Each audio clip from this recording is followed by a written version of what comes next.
Good evening, everybody. Just for the edification of all, Alderwoman Tracy Berto has work conflicts this evening, so she won't be with us. And we'll get moving. Hello, sir. How do you do? How are you? Pleasure. I can always count on seeing you at least once a year. Like a bad penny, right? No. Otis Library is on 118 and 119. So it's one line item. It's our FAC. So, the floor is yours, sir. Oh, thank you. First of all, let me introduce the rest of my entourage here. Nick Fortson, who is on our finance committee, and our board president, Chief Perez. And in the rear, we have our assistant director, Kathy Special. So it's a small but elite group that have gathered here to meet with you. As you know, the library has been recommended for an increase in its allocation to $1,177,000 for this coming fiscal year. I should begin by expressing our gratitude for that increase. Needless to say, it's been, I think, to vaguely quote the Grateful Dead, it's been a long, strange trip over the past year. And we've learned a great deal about, more about what the public needs and wants. I can guarantee you that that money would be well spent. We have learned to adapt, even more so than usual. If anything, it's just accelerated the way we've had to adapt to unusual circumstances. And by unusual circumstances, I mean maintaining the balance between the desire of people to congregate in social settings, which, as I think you know, is a big part of the ambiance that the library offers. And then also the realization that for some audiences, there's a proclivity for off-site and for remote programs. We've had to adapt to all of those changes, and we've had to do it with a staff which is comparatively small compared to our peers. And I think, as we have said in years past, in comparison to other area libraries, the staff salaries and benefits have been very modest, and that's probably as fine a point as I can put on it. Modest is a good description. Some people would say it totally it's inadequate. So that $1,177,000 of considerable help, not only in that, but amongst other things that we learned today, much to our chagrin, there's a projected 20% increase in our benefits for the next fiscal year, medical benefits. Our staff currently, and we're, to preface this, we're part of Region 6 in the Connecticut Library Association map of Connecticut. And that includes other libraries in the eastern portion of the state. We are still not able to make, in many cases, the 25th percentile when it comes to salaries. So one of our objectives for this coming year was to use that extra money that we would be receiving to try and help with that, along with the other expenses that we expect to see increases in. Insurance, health insurance, our blanket policy. One of the things about Otis Library is that we've gained a reputation for being an exemplary organization. And every year, I think, as I've said previously, there are laurels that have been extended to Otis because of the quality of the services that it provides the community. If we're not able to maintain the staff we need to continually improve our programming, we're going to be faced with a self-fulfilling prophecy, which is that the library is not doing as much to meet the needs of the community as it ought to. And we've been able, because we are a good place to work, to maintain a stable staff over the past few years, but it is beginning to wear thin. And my hope is that when you look at that $177,000, you see, along with the numerals, you see individuals who are going to benefit, not just the people who are receiving this largesse, that is staff members and vendors, but also citizens of the greater Norwich community, who are going to be benefiting because we are able to provide them with the programs and services that they've come to expect from Otis. Otis is a community center. And we pride ourselves on that. We work assiduously to achieve that status every year. And I think with that, I'll let you ask questions. You know, as you all know, if you don't interrupt, I'll just go on forever. And I don't want to inflict that on anybody. Thank you. I don't think Nick would let you do that. I beg your pardon? He probably would stop you. Thank you. Yeah. Anyway, yes. Questions, members? Alderman Wilson. Good evening. Thank you guys again for coming before us.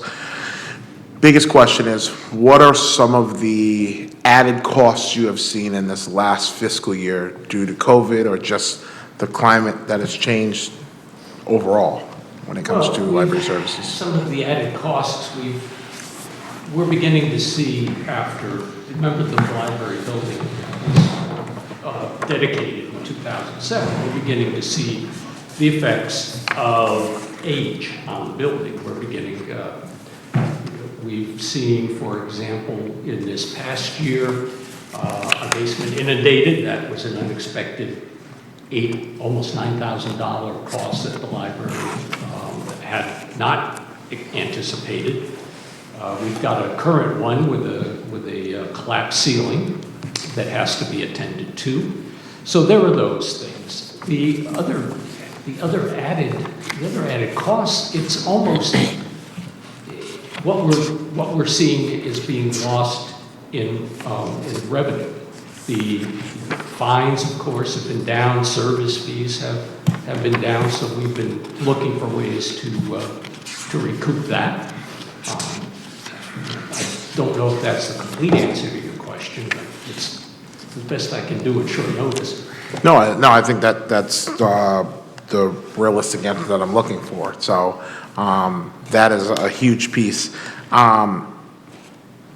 With the increase, I know you've already kind of touched on it. What is your vision overall over the next year or so for the library? I'm sorry, what's the... So with the increase in everything that's been proposed, what's kind of your vision?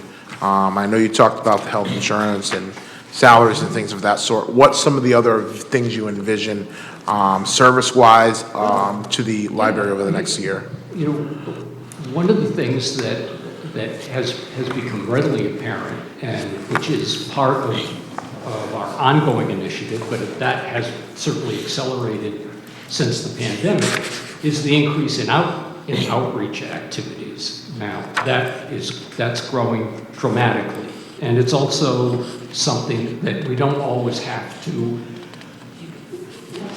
We have people coming to us asking for the library to provide added services. And I'll use one example of that. I don't know how many of you are familiar with Mohegan Commons.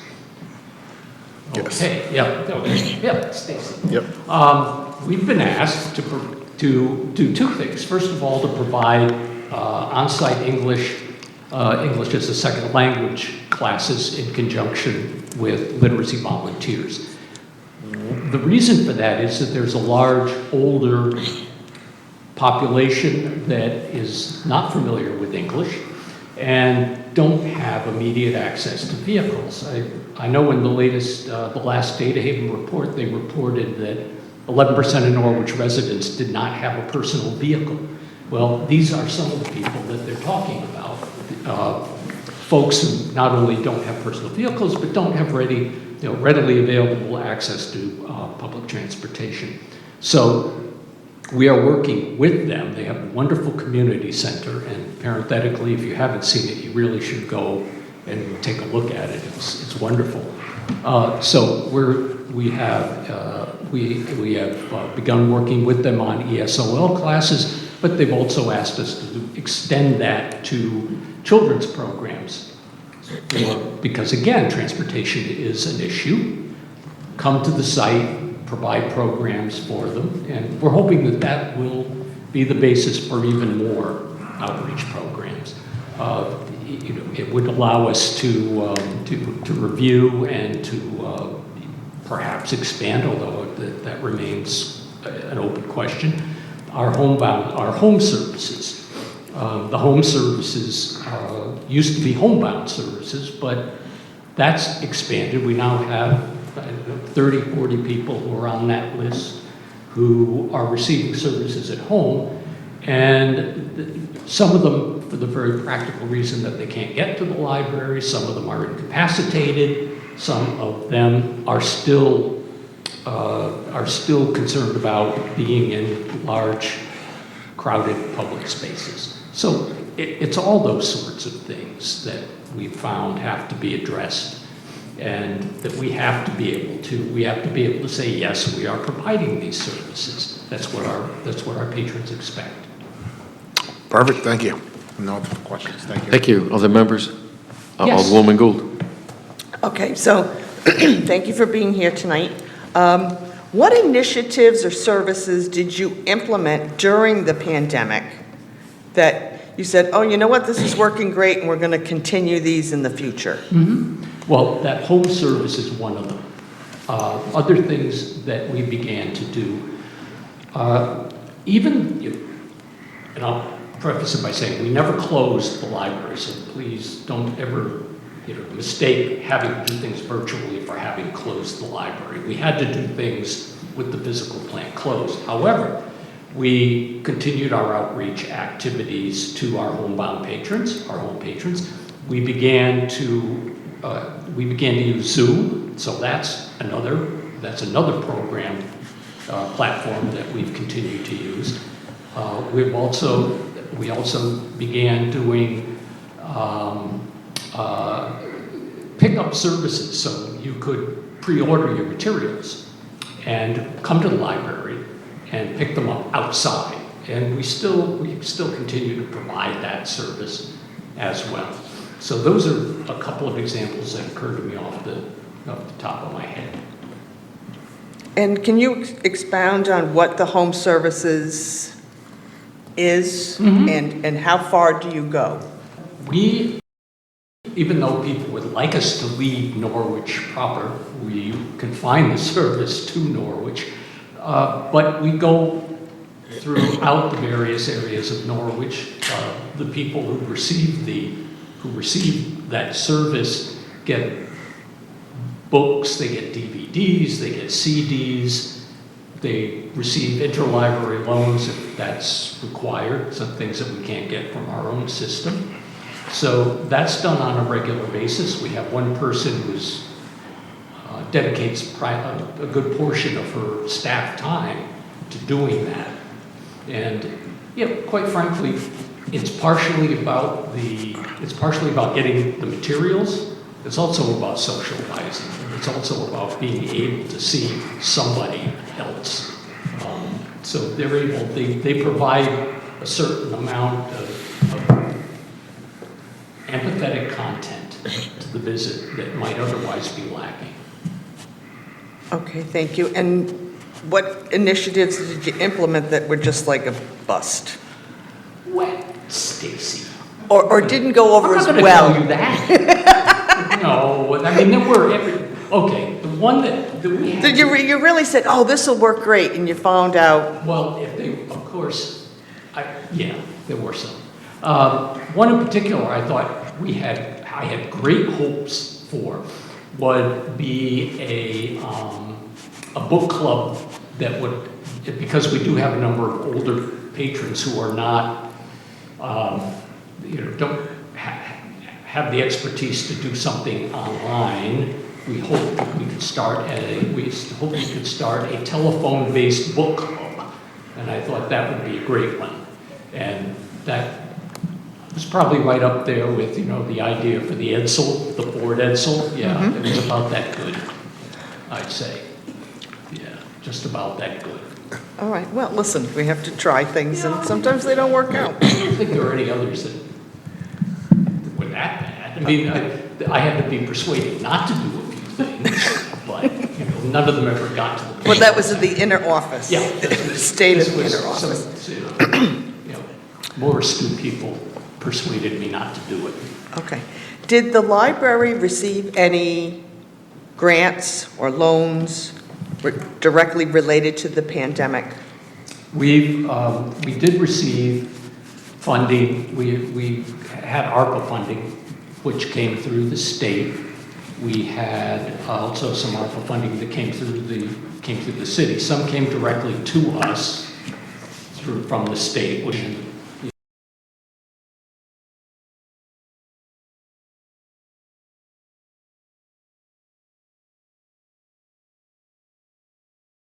the results of the pandemic. With the city funds, they were specifically to help us to reemerge from the pandemic, make sure we could get back to our regular hours, help compensate for the differences in some of our operating expenses. I think one of the big ones opposed to being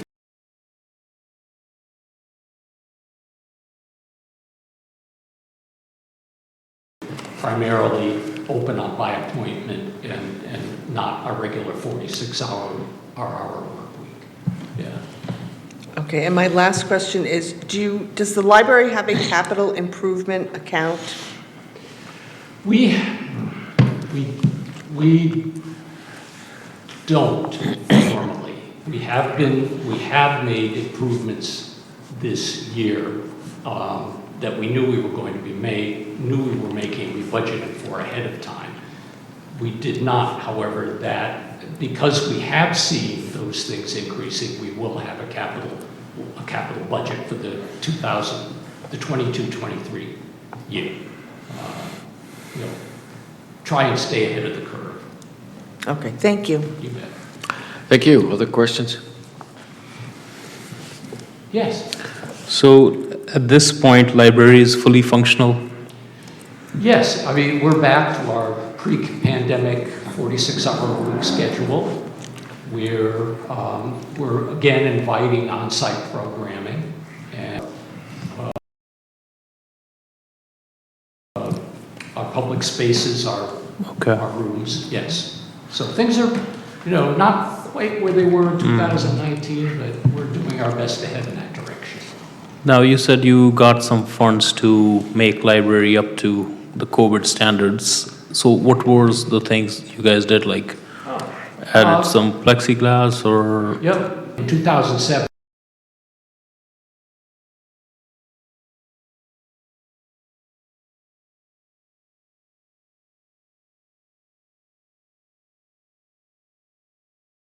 Were, I guess you could say, the height of design, but they were not good if you're trying to keep people from getting infected.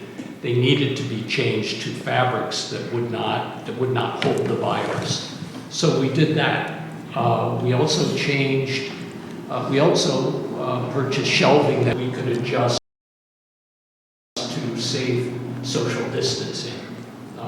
And that was another purchase. We purchased, and more recently, we've purchased screens that allow patrons to watch staff members so they can follow them on the screen without having to actually go behind the desk and look at what the person's doing. That is shown right from the other side of the desk. So there isn't a chance of somebody infecting each other.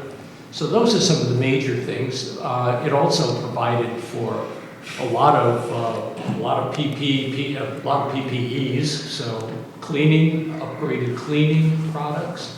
I don't know where it is, but my upgraded mask, which I took off when I arrived, since except for this gentleman, everybody else seemed to be pretty good.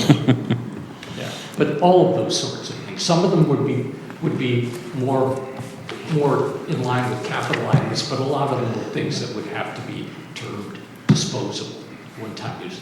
And also testing kits, plastic shields for those staff members who then simply a mask. Okay. And secondly, so within the pandemic, you probably have seen there are a lot of work which was stressed on equity in our school district, in our city as well, because we want to make sure everybody feel welcome and be part of where they live, and they should feel acknowledged. So do we have any investing some money in those programs? Like you said, you have increased the outreach to different communities. I know Basim do very well with the connecting everybody on the same spot, but are we putting up any initiative in that as well? Yeah, there are a couple of things. First of all, as you probably know, during the pandemic, literacy volunteers pretty much had to group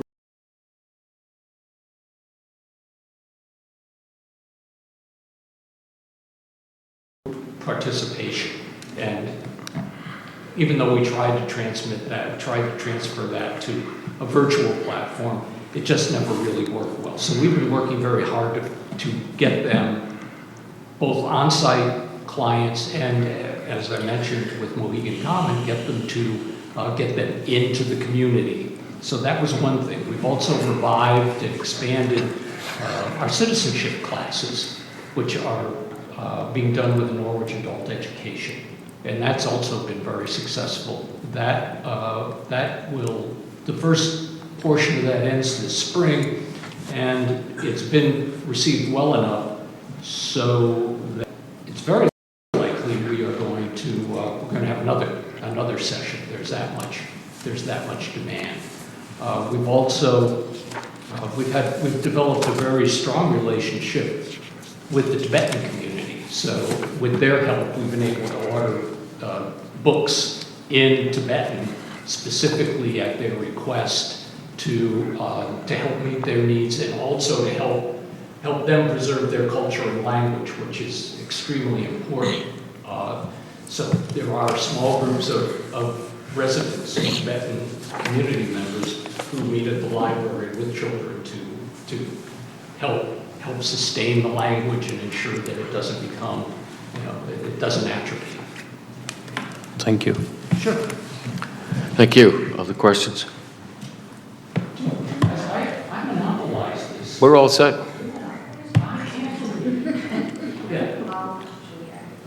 Yeah. Bigger than the questions, so I'd like to say a few words on behalf of the Board of Trustees. I know some of you know me from the utilities, which tonight I'm taking a different role. I've had the pleasure of being part of the library through the Board of Trustees and through various committees for well over 9 years. It's been a really interesting, fun experience, and for the last year I've actually served as the board president, which has been a great honor. So I'm going to give Bob a quick run for the money with talking. I have a nice little letter I'm just going to read for you to reiterate the board's position.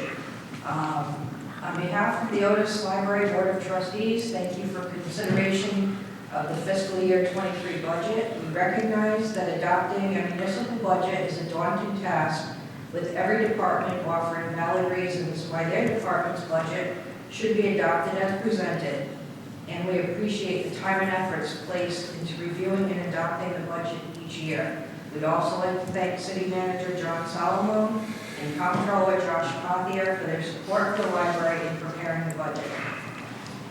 For the Otis Library's fiscal year 23 budget, we are asking the City of Norwich to support the library for $1,177,000, an increase of approximately 7% from last year. This may seem significant, but there is one important driver for this increase: sustainability. No one can doubt the important role Otis Library plays in our community. Since its founding in 1850, Otis has been a cornerstone of education, culture, and consistency in our community. It's more than a place of books. It's a community center that provides free and diverse services to residents, and a welcome center that provides a starting point for newcomers of all nationalities to become immersed in our community. Each year, thousands of people of all ages, cultures, diversity, and backgrounds walk through Otis's doors and receive the support and services they need without question and at a level of service that's second to none. Otis Library is ever evolving to ensure it continues needs.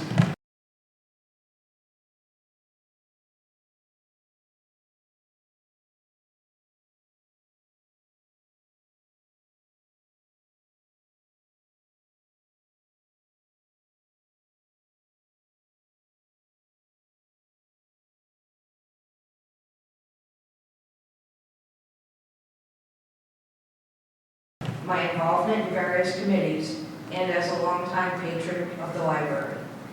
However, they are also among the lowest paid employees, not only when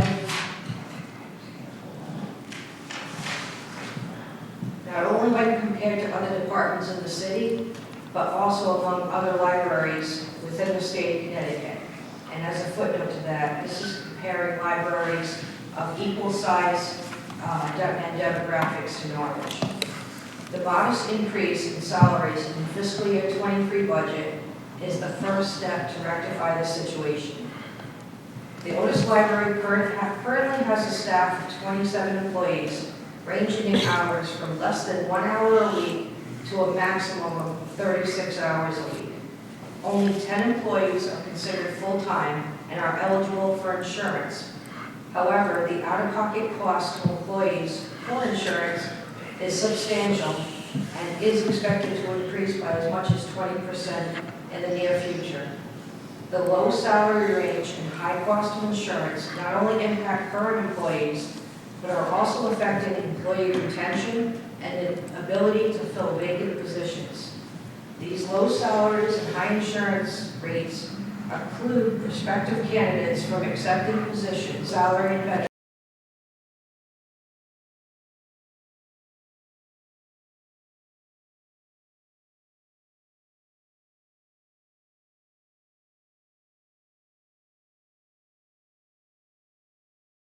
Is the increasing cost of capital expenditures.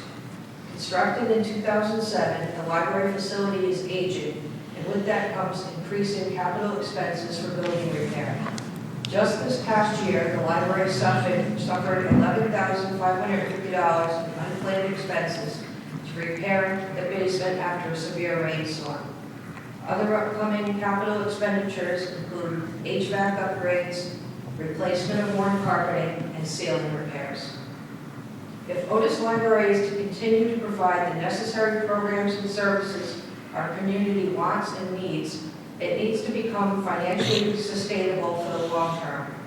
In addition to the city's contribution, each year the library struggles to meet fundraising goals, relying on a shrinking pool of private and corporate donors. While several endowments provide additional income, the bulk of those funds is restricted in how they can be used or how much of the funds can be used annually. We are asking the City Council to recognize the need to not only approve this year's budget as presented, but also to realize that a marginal increase each year is necessary to sustain the library so it can remain the cornerstone of our community.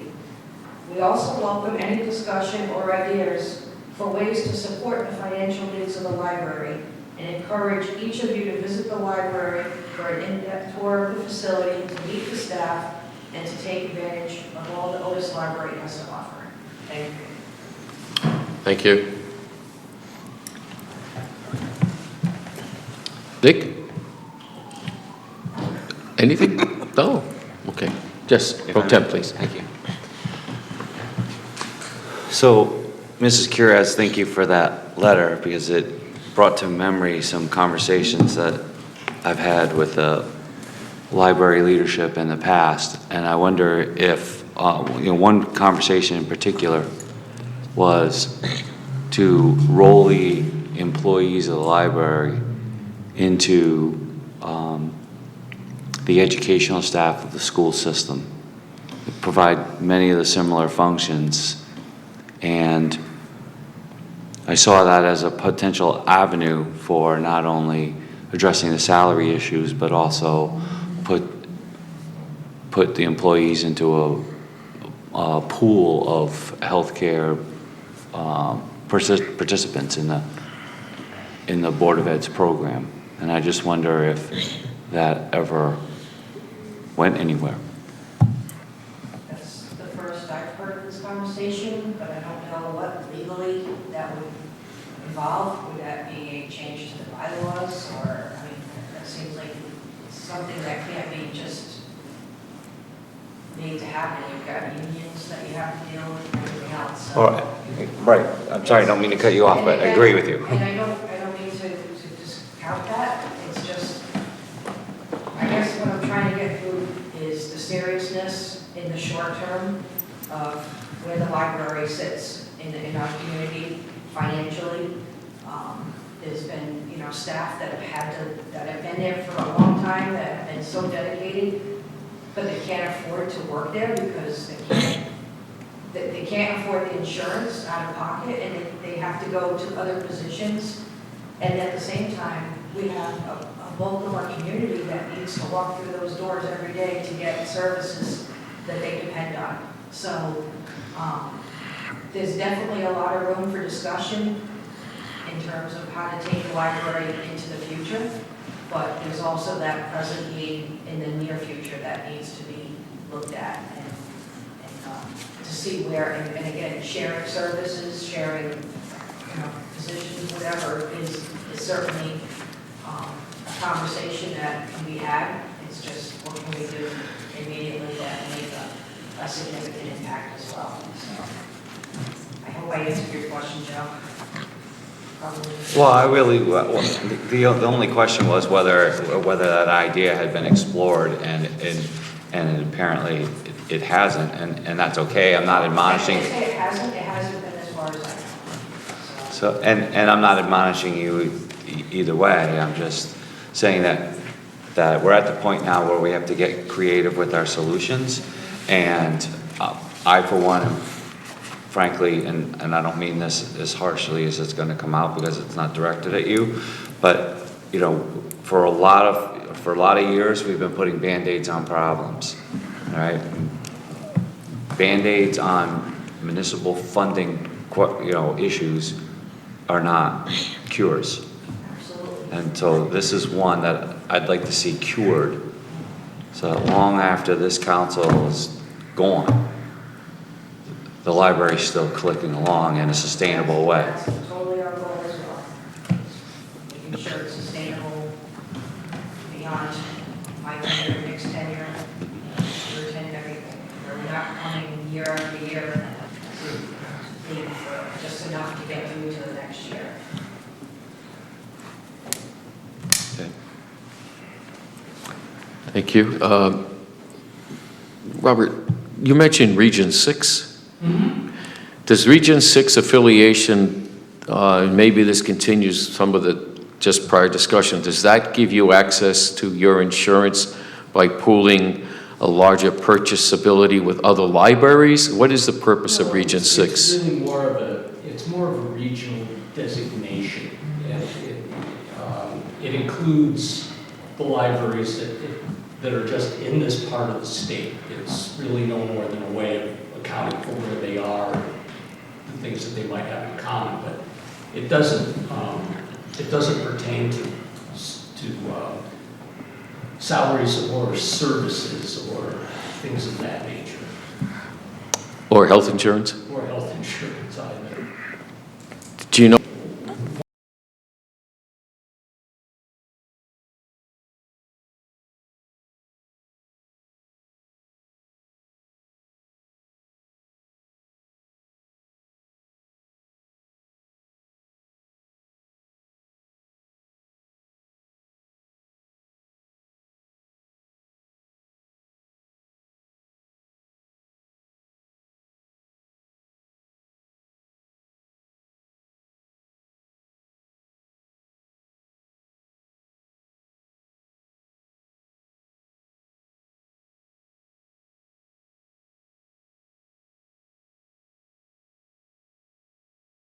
thing that I should have mentioned is that in many cases, those are already city departments that get their benefits through the municipal True. affiliation. Yep. So there are a few like us who are association libraries and don't Okay. have that access. So Okay. some of the ones that, you'd certainly like to emulate.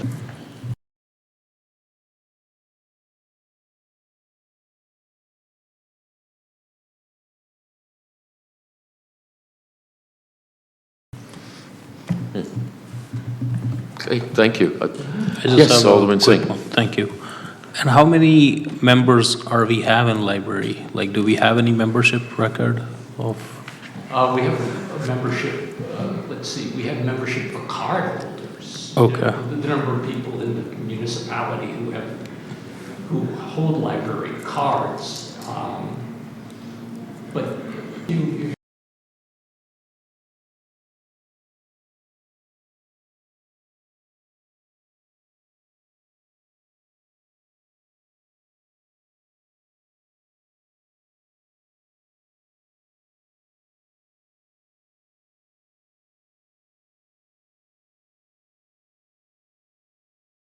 if you lived in Stratford and for some reason got wanderlust and wanted to come to Norwich and take out a book, you could scan your card into our system and take out a book.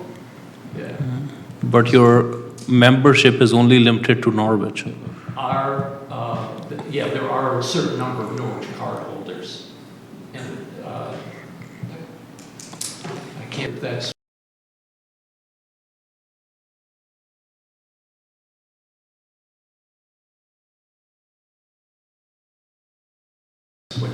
that's what you're. Okay.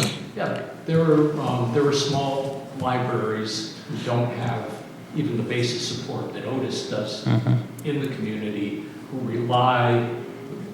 come to us to take our books right on interlibrary loan or loan through our consortium. Okay, but we never tried anything when it comes to funding.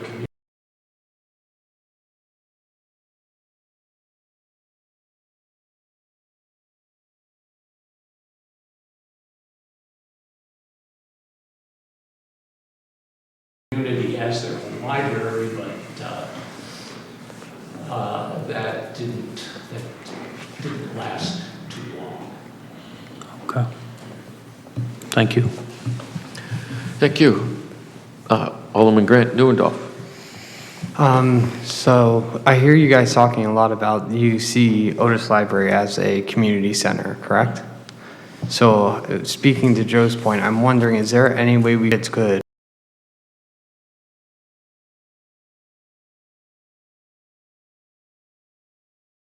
potentially get dropped off there by the busing system to be tutored or help with their reading? We do have a tutoring program. We would have to establish something like that. And I just want to make the distinction between providing an academic service and, with all due respect, being a drop-off point for children. We have very strict, and that's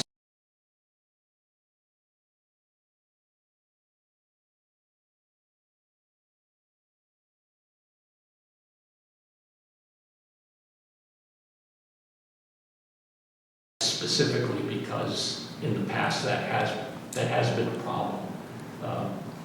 We cannot act in loco parentis, in effect. Okay. Thank you. Other questions?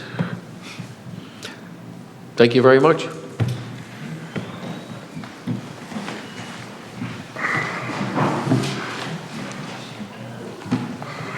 going to be an autographed copy.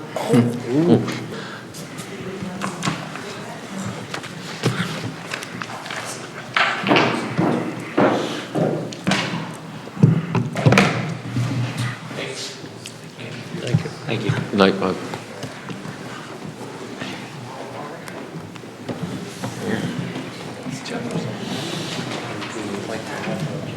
Thank you.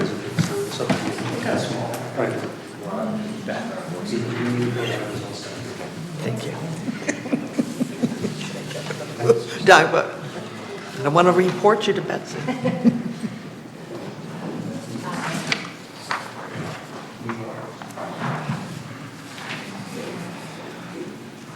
Thank you. And if you, that's, you want to, yep, leave it there. And, yep, and I'll make sure she gets it.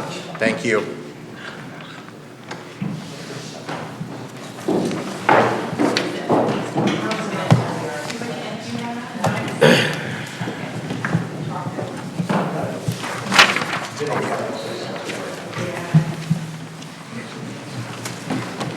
Thank you.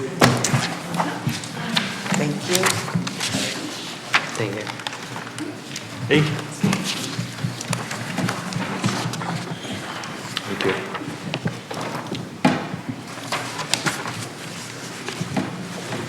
In the budget document, page 128 is where NPU is located. What number, John? 128. 128. That's the narrative.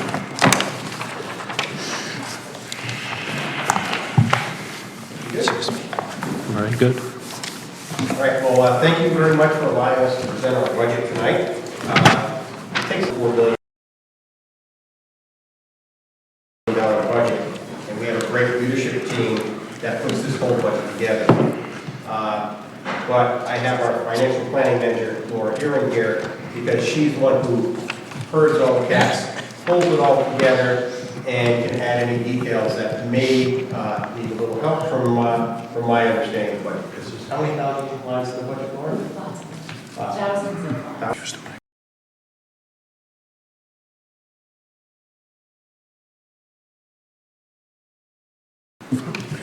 Excuse me, could you, a little closer to the mic, please?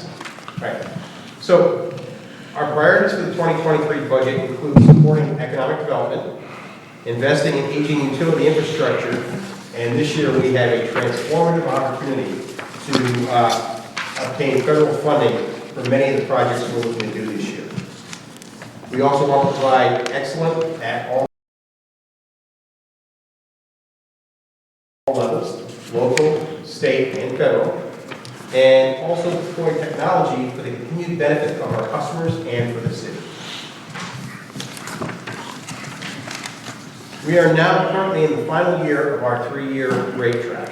And this year we are budgeting for an increase in November of 1.5% electric, 2.3% in natural gas, and 6% in sewer.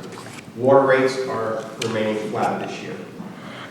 This track was put in place 3 years ago. The reason we do a 3-year rate track is for stability and for our business community, so they understand what's coming and best can manage to what the future utility payments will be. We'll be forming a new cost of service study in 2023, and that will create a new 3-year rate track for public discussion and for board approval, hopefully by next summer. Our goal is to be a great partner with the city, and the largest value we provide is the payment of 10% of our gross revenues of our gas, electric, and water to the city. Due to the impacts of COVID financials of the previous year, our payment of $8,578,000 is slightly lower than last year, but still significant. And the good news is, well, I won't say good news in that regard. With higher energy costs and growth that we are anticipating from several large businesses coming into Norwich, we see growth in the future. So we see this number going up in the next few years.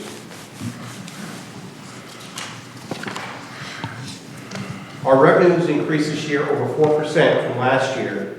And as I said, we're expecting them to increase with solar steel coming out of the line this summer, and hopefully with some cannabis growers and manufacturers coming to our community.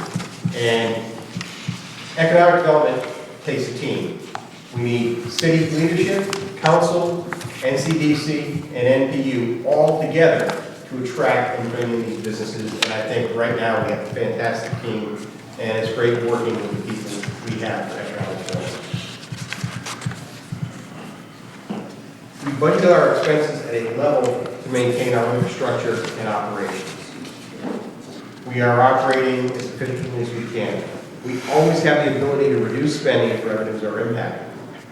In fact, we had to reduce our revenues our spending by over $9 million during the pandemic to make sure we maintain our sustainability. And now we're back. As far as our commitment to the community, this year we're able to provide funding to Otis Library, Eastern Connecticut Housing Opportunities, and UCFS through the Neighborhood Assistance Act. And we look forward to funding additional great nonprofit projects in 2023. We're also proud supporters of the United Way, and our employees are extremely generous in both their time and their money to supporting this great organization.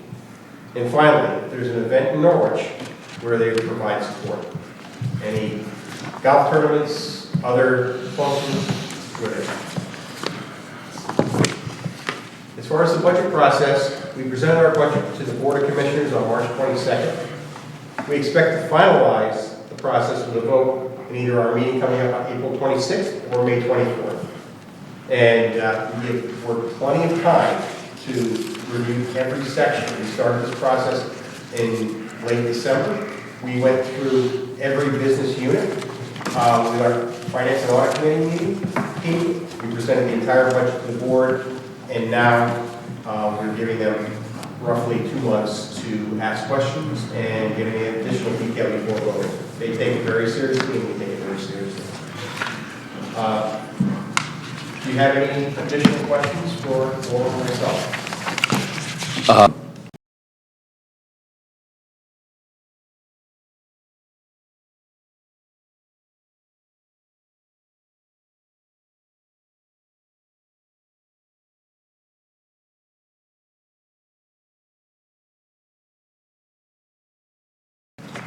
Personally, Chris, thank you.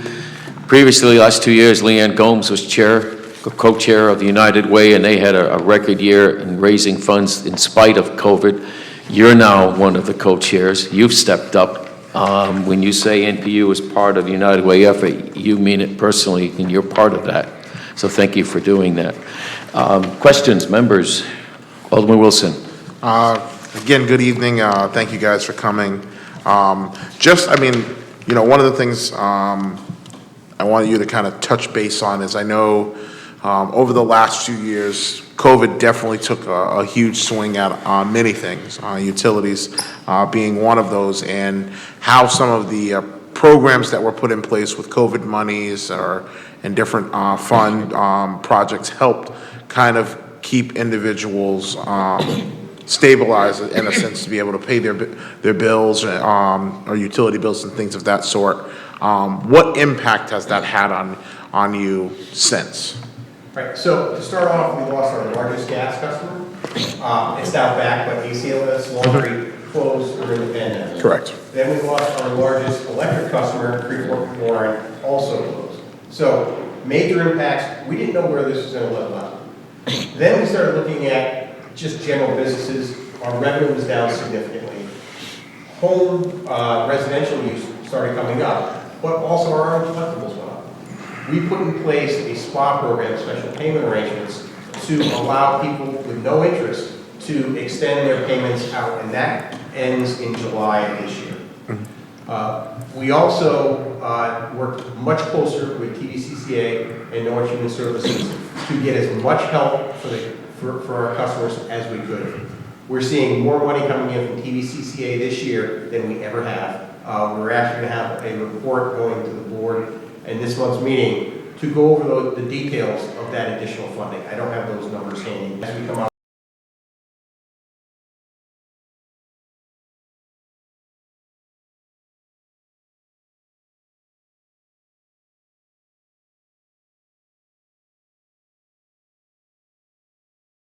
on moratorium May 1st. We're allowing customers to come back on at 10% this year, easing it back in. Obviously, we've got to make sure we still do our collections activities because it's not fair to all paying ratepayers. Absolutely. We have to do as much as we can to help those customers, and that's, so we're seeing more money coming in through human services for those types of customers. And the last thing is, some of you may know this or not, but we always pay for a TVCCA person in our office. So if you come in and you need to make a payment plan, you're working directly with a person who's going to bring you additional assistance, more than the utility can provide. There's many other services as well as getting utility assistance. So that, that is a person that costs us maybe $30,000 to $40,000. Is that about? Okay, $30,000 to $40,000 a year. Having them sit in our office, dedicated to our customers, provides, multiple additional services and more money directly to that customer. Thank you, and the reason I wanted to, highlight that point is that, this, between the budget book, the presentation, it tells one part of the story of everything that you guys have to do as far as infrastructure and the services you provide, but also all of the other pieces that have helped to keep you where you guys are as far as the collections and things of that sort, but also the aspect of working within the community that you serve to make sure that everybody is able to win. So I definitely wanted to highlight that point, so thank you. Yeah. And we also have a high-touch customer service component to our business. COVID, we went completely remote.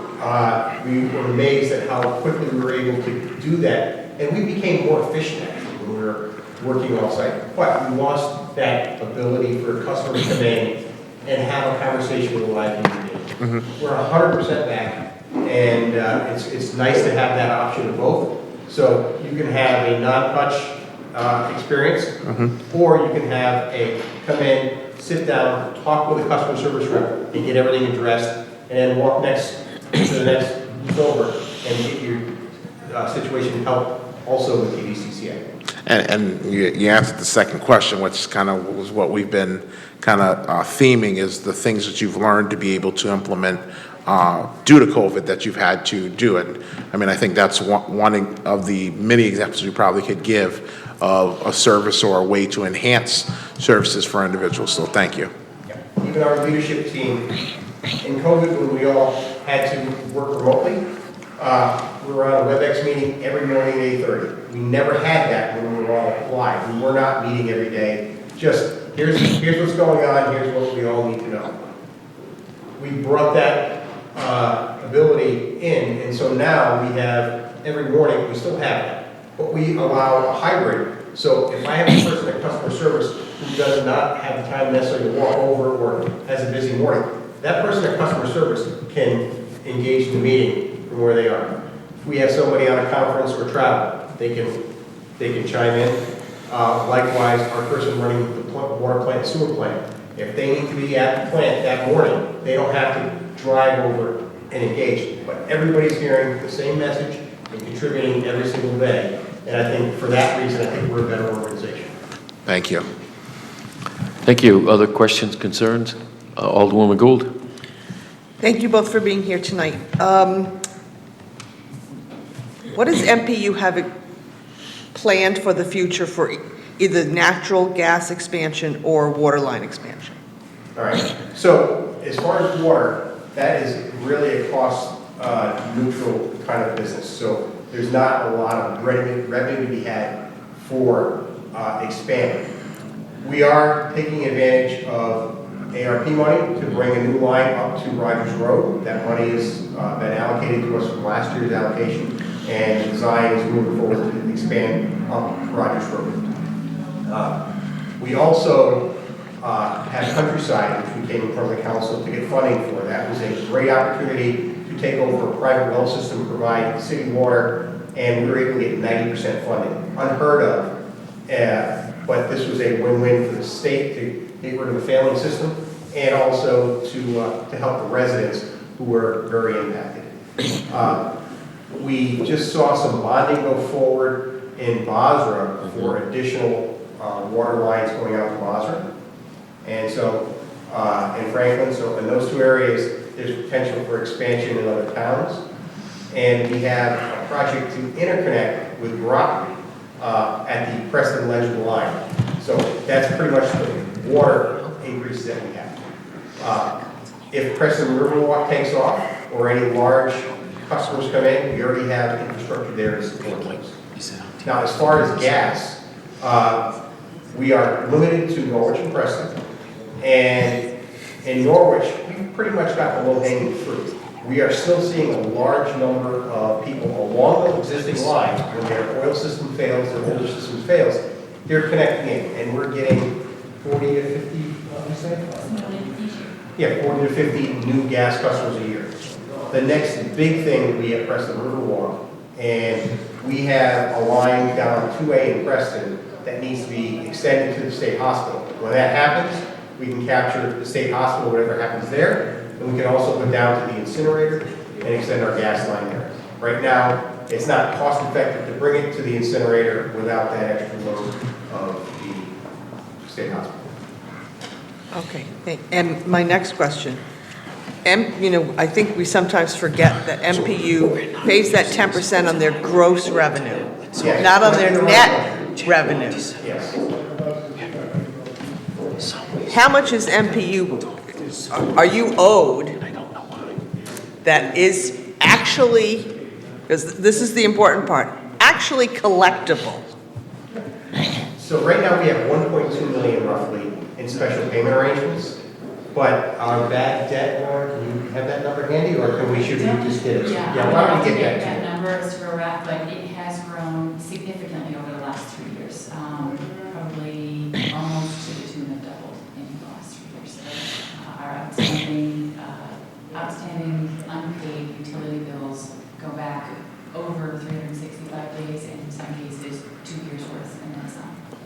It's a significant number. Right, and would you say, what percentage of that is actually collectible? Because that's the important number here.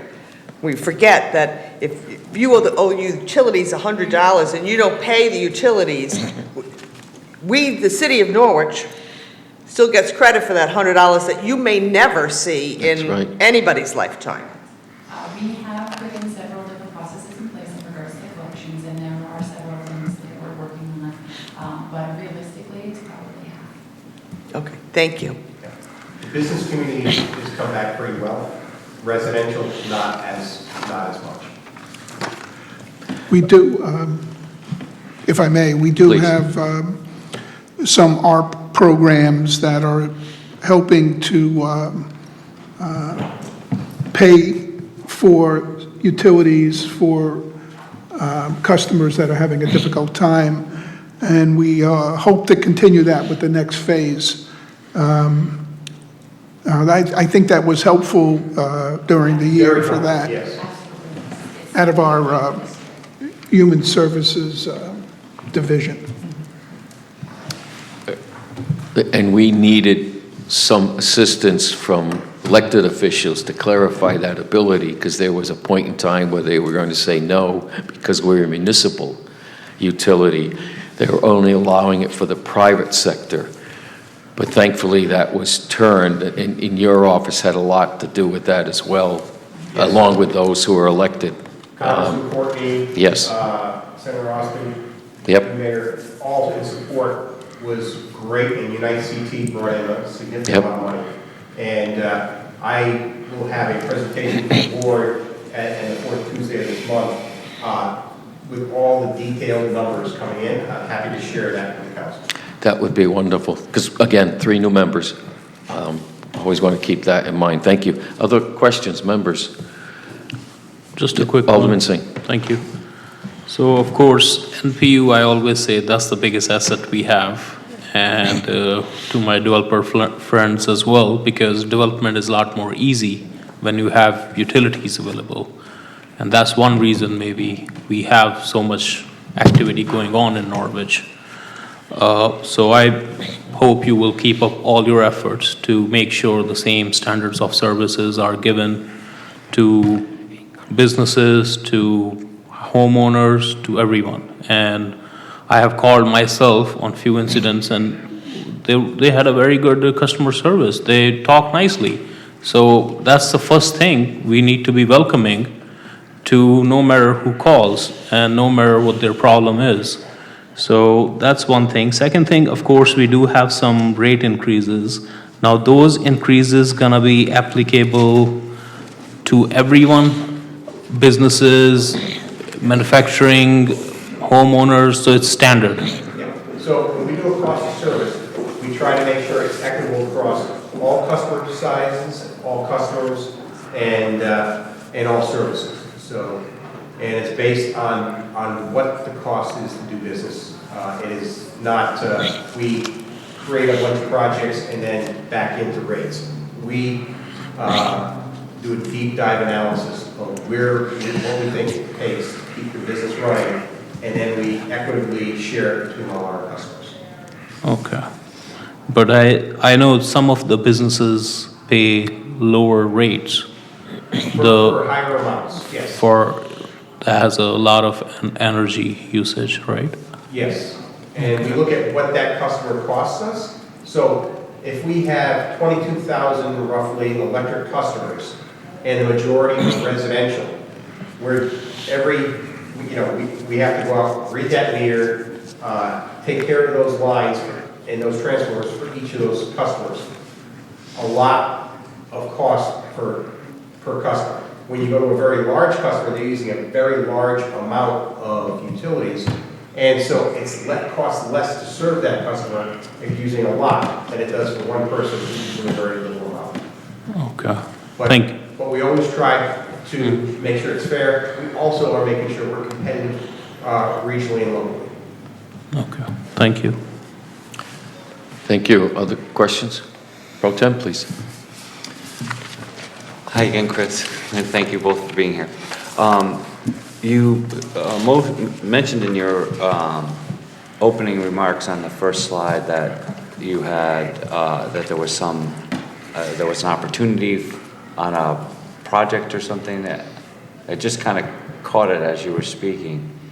Does that have something to do with maybe the wastewater treatment plant? So wastewater treatment plant, we just received approval for all of our pre-qualifications. There were several large pieces of equipment going into that plant that you want to say, we want this when we go out to bid for the contract. So we're getting the right technology to provide the best product. So we did a pre-qualification bid for 3 items. We just got approved from the state on that. We think we'll be getting approval in the next 30 to 60 days for the complete project. And that project, if that happens, will be starting in the fall of this year. Great. Right now, we don't know what the exact cost will be. With supply chain issues and inflation, we expect it to be more. But it's a necessary project, and we need to get moving on it, and hopefully it will be somewhat calm before the bids are pulled in. And thank you for that. On the topic of rates, particularly natural gas, I had a couple people vent some frustration over their natural gas bill, and I felt the same frustration over my oil bill. But if I'm understanding the difference between the two correctly, so I'm floating this, and correct me if I don't state it right. So, like with me, my oil bill, the price went up, and I was using it faster because it was colder, right? So my monthly expense went up, right? But even when you say, you factor in a 2.3% increase to the rate is the rate. So the only reason that person's natural gas bill would go up is because their appliance is running more often. They're using more. Right. So there's two components to a rate. One is the actual rate, and that needs a public hearing, very infrequently changed, and that's what we're going to put in place for the next 3 years, next year. When we did, the rate we're talking about was put in place 3 years ago. The other piece is the commodity cost, which is the purchase gas adjustment. And there's also a purchase power adjustment on the power side. That's just the pure commodity cost. And that is a complete pass-through. And that is typically adjusted 1 to 2 times a year based on what the world economy is saying natural gas and electric prices are. We will be having an increase in that this spring. And we're finalizing the final number, but we have not changed that since November. So while you may be paying $4.50 a gallon for oil at your home or whatever it is on the home heating market, We haven't touched a rate since November of last year. So people that thought that the cost of the gas and the increased cubic feet of gas that they were using were both going up, they were incorrect about that. Completely incorrect. Okay, all right, thank you. And we also, when we make these changes, we try not to do it in January and July, because that's when your air conditioner is blasting, that's when your furnace is going full tilt. We try to do it in the shoulder months when it's not as impactful. And then we also don't like to change it as frequently, as some utilities are changing it every single month. You see it ratcheting up all winter and coming down all summer, or vice versa on electric. Yep.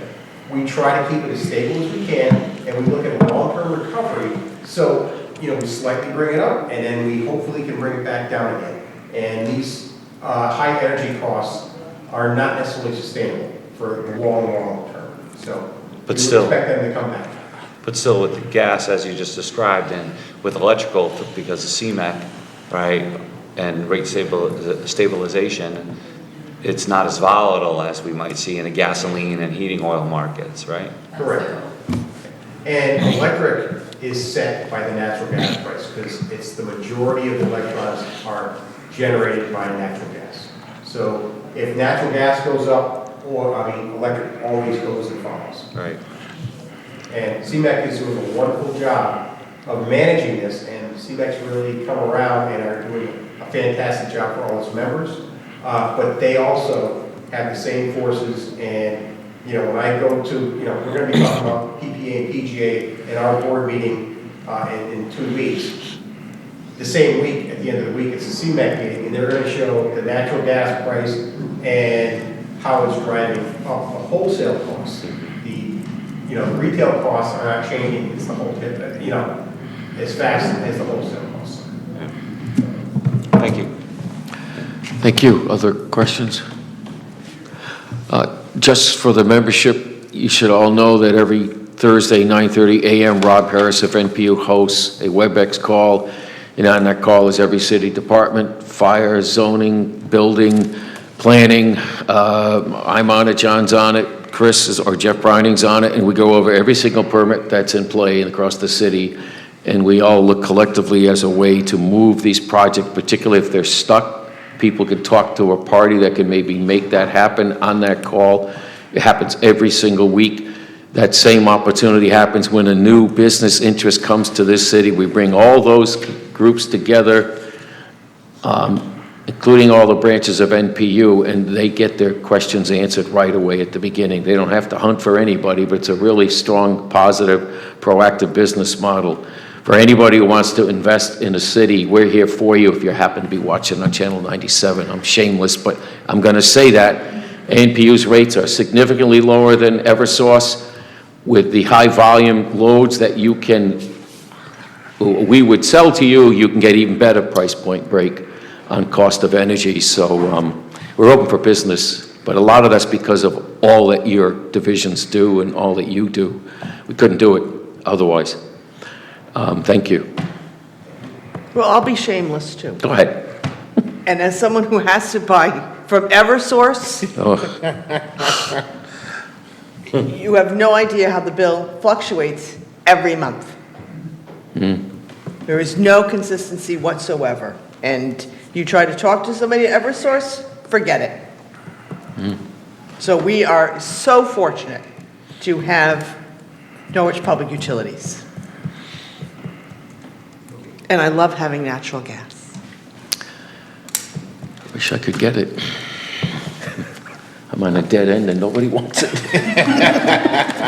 I'm ashamed to say that it's right in the street and I still haven't connected yet.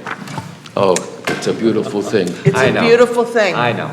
It'll happen. It's just a matter That of gas stove where it is, fits into the whole is like scheme. no other. Any other questions? Natural gas is great. We also have great combined heat units for heating and air conditioning, and great heat Oh, release. yeah, the newer technologies, And yeah. that's really taken off as well. So another a low growth initiative that is You call it very the positive. heat pump? The heat pump, yes. Yeah, that's something you should look at. I have a heat pump for my pool. Anybody else, I think we're all set. Thank you so much. Thank you for your time. Thank you. Any questions?